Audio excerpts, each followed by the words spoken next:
Você quer dominar as questões de matemática do Enem? Então vem comigo. Você então tem que aprender a dominar o TRI. O que é o TRI? Teoria de resposta ao item. É o mecanismo do INEP para fornecer a nota da prova objetiva. De que maneira? Qualificando o item, a questão. As questões do total da prova mostrando o seu poder de discriminação, o grau de dificuldade de cada questão e o acerto ao acaso. Então, o aluno poderá ter um aumento de TRI ou um abaixo de TRI após a correção da prova. Porque o Enem vai classificar as questões como fácil, médio e difícil. E o aluno tem que mostrar coerência na resolução das questões. De que maneira? Acertando mais as questões fáceis e menos as questões difíceis.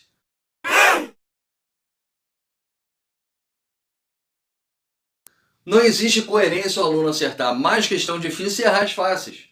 É como se fosse o salto em altura de um atleta e na hora ele tem o costume de pular 1,50 m e não conseguir pular 1 m. Como é que fica isso? Não tem coerência. E ele consegue pular 1,90 m. Não existe coerência. Então, a teoria de resposta ao item, através de banco de dados, o Enem vai avaliar tudo isso do aluno durante a prova. Então é importante que ele venha conhecer todo esse mecanismo. É como se fosse uma estratégia de guerra. O aluno está indo para uma guerra.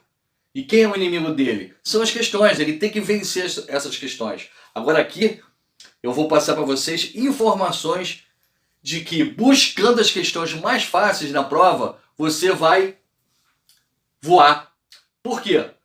Vai te dar mais confiança e a cada viagem que você fizer nas questões da prova, você vai conseguir resolver as outras questões, quiçá até as mais difíceis. Mas no final da história, você acertando mais as questões fáceis, a sua nota, o seu TRI vai ficar lá em cima. Então, não perca, eu vou passar para vocês detalhes de como buscar as questões fáceis.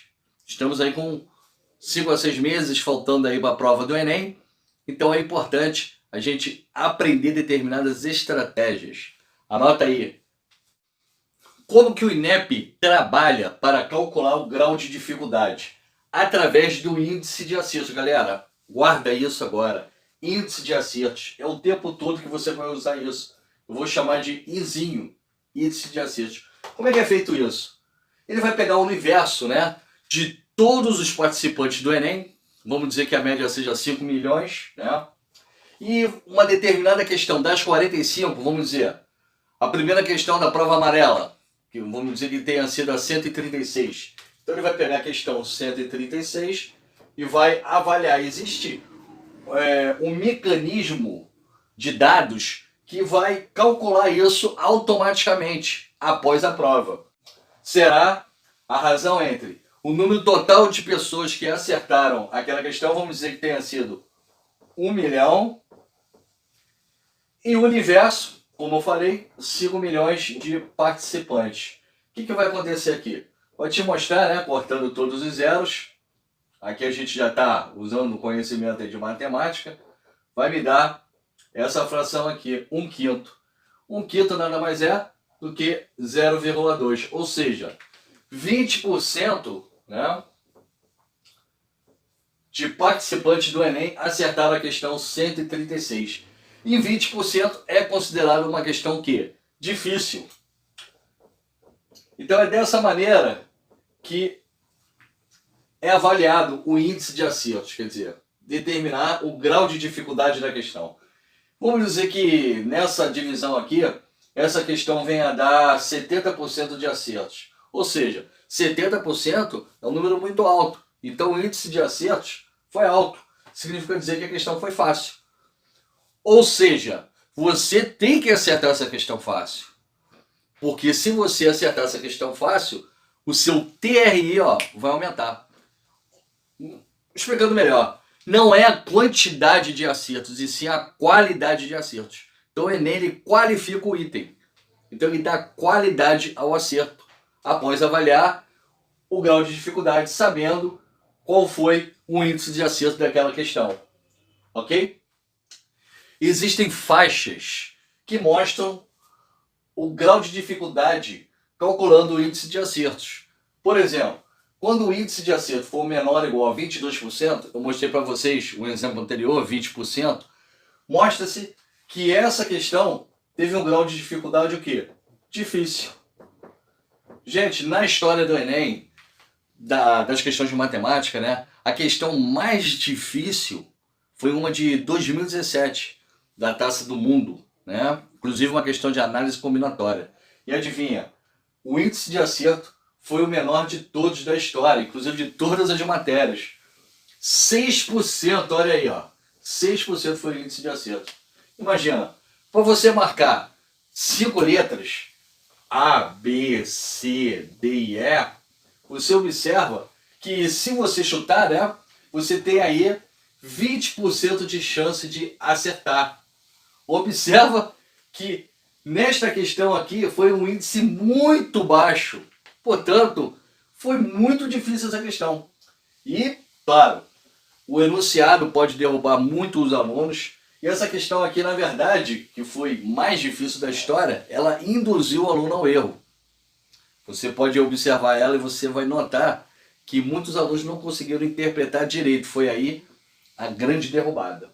Agora, um índice estando entre 22% e 30%, essa questão já é considerada uma questão média. E quando tiver acima de 30%, já é uma questão fácil. Aí você me pergunta, professor Claudão, das 45 questões, qual é a média de questões fáceis e de questões difíceis? É claro, vai ter mais questão difícil. A média de questão difícil é mais ou menos 18 questões. Já a fácil é em torno de 12 questões. No ano passado, de 2019, foram 11 questões fáceis.